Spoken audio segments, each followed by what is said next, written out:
Derrida talks about the act of naming as an act of violence. Like naming like people did in Genesis, in the beginning of the Bible, the naming of the animals.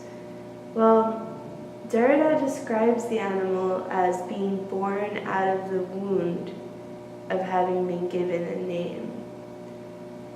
Having that name, like with power imposed on them, creating this like rupture, this wound.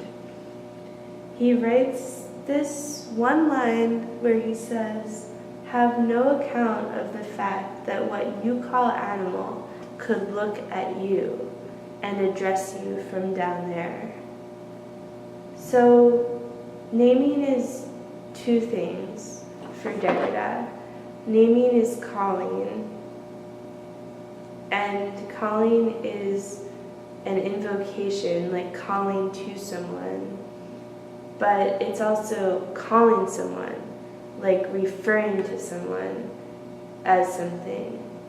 So when we're calling animals, we're doing both. We're like calling to them, invoking them, and naming them.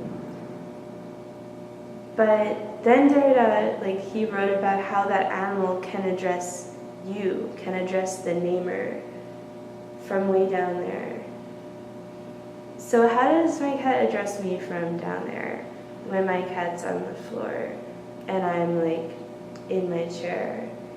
Is it like coming from his eyes through the gaze, or is it like through something else, some other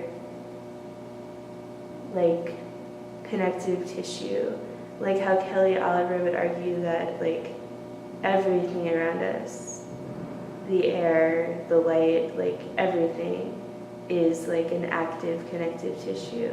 Like what would my cat use to like channel